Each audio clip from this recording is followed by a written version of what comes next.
नमस्ते, म मीरज ढुङ्गाना। म तपाईहरु जस्तै सामान्य मान्छे। न मलाई नेता हुनुहुन्छ, न मलाई मन्त्री हुनुहुन्छ, न मलाई केही हुनुहुन्छ। देशलाई राम्रो होस्, देश राम्रो बाटोमा जाओस् भन्ने बाहेक मलाई अरु केही पनि छैन, थिएन। अब जेनजी आन्दोलन हुँदाखेरि म सुरुबाट नै इन्भल्भ थिएँ हैन, तर मबाट के चाहिँ गल्ती भएछ भन्दाखेरि म चाहिँ जंगी अट्याक गइन र हाम्रा केही पोलिटिकल करियर बनाउन खोज्ने साथीहरु चाहिँ जानु भएछ। त्यहाँ गएर चाहिँ एक तरिकामा चाहिँ यो मुभमेन्ट नै हाइज्याक भयो।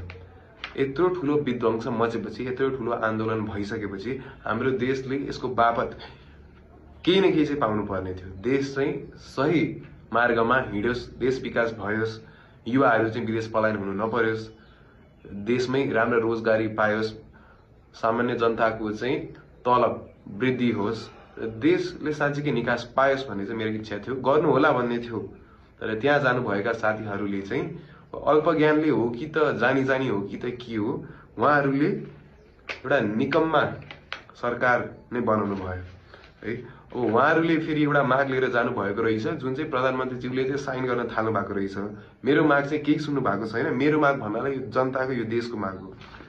के हाम्रो माग छ भनेर चाहिँ म एकचोटी तपाईहरुलाई अलिक क्लियर गरिदिन्छु है। हालसम्मका सबै भ्रष्टाचार छानबिन गर्न अधिकार सम्पन्न आयोग गठन गर। यो भनेको चाहिँ अहिलेसम्मको सबै भ्रष्टाचार छानबिन गर्नलाई, अब छानबिन गर्ने त अहिले पनि छ, कारबाही गरे पनि छ, तर यो ट्रान्सप्यारेन्ट भएन। हामीले यत्रो 3 महिनासम्म चाहिँ रिसर्चै गर्यौं, अध्ययन नै गर्यौं, अहिले हामीसँग चाहिँ यो एकदम भ्रष्टाचारलाई चाहिँ न्यूनीकरण गर्ने, जरैबाट चाहिँ कसरी उखेल्न सक्ने भन्ने एउटा सिस्टम पनि छ। त्यसको बारेमा म पछि छुट्टै भिडियो बनाएर पनि एक्सप्लेन गरौँला। यो भन्ने छ एउटा। स्थिर सरकारका लागि प्रत्यक्ष निर्वाचित कार्यकारी प्रधानमन्त्री निर्वाचन गर्ने।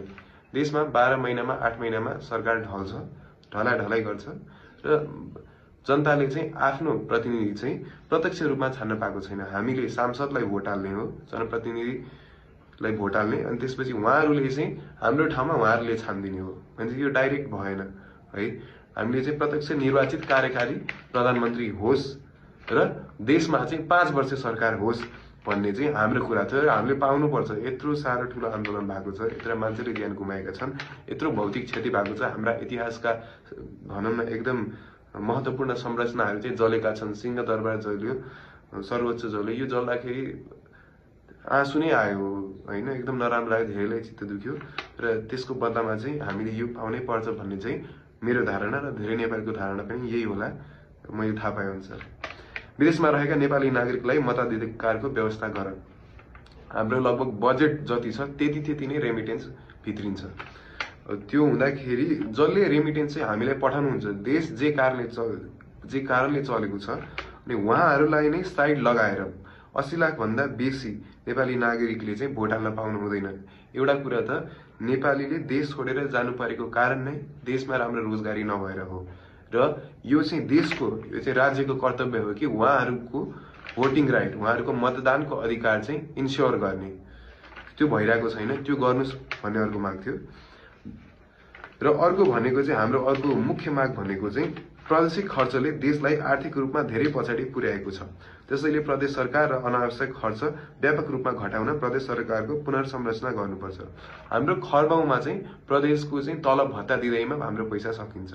हामीसँग धेरै ठूलो बजेट भएको हामी देश हैन, यसले देशलाई धेरै पछि पारेको छ। हामीले चाहिँ हाइड्रो पावरमा, जलविद्युतमा, त्यसैगरी टुरिज्ममा र अरु चाहिँ तपाईको निर्यात गर्ने कुराहरुमा चाहिँ यी कुराहरु लगानी गर्यौं भने हाम्रो देश चाहिँ रेमिटेन्समा मात्रै अहिले टिक्नु पर्दैन, रेमिटेन्समा मात्र आधारित हुनु पर्दैन। यो कुरा गर्दाखेरि चाहिँ त्यसको समाधान हुन्छ र यी कुरा पछि चाहिँ साँच्चीकै देश चाहिँ अगाडि बढ्छ। यी चाहिँ मुख्य कुराहरु थिए। तर अहिलेका अब अल्प ज्ञान भन्ने कि सरकारकै साइड लिइराको, निकम्मा सरकारकै साइड लिइराको चाहिँ जेनजी भनौदाहरु भन्ने, उहाँहरूले चाहिँ एउटा अग्रिमेन्ट जो गराउनु भइरहेको छ, त्यो अग्रिमेन्टबाट चाहिँ देशले निकास पाउँदैन। यत्रो सबै खेर जान्छ। बेलैमा उहाँहरू जंगी अड्डा धाउनुभयो, सरकार गठन गर्नुभयो आफ्नै तरिकाको, न संविधान संशोधन गर्ने कुरा गर्नुभयो, संविधान संशोधनको कुरै गर्नु भएन। यो तरिकामा चाहिँ हामीले छोड्नु हुँदैन देशलाई। अब को चाहिँ अथेन्टिक हो र को चाहिँ अथेन्टिकको खोल ओढेर देशलाई चाहिँ अहित हुने काम गरिरहेछ, हामीले छुट्याउनु पर्छ।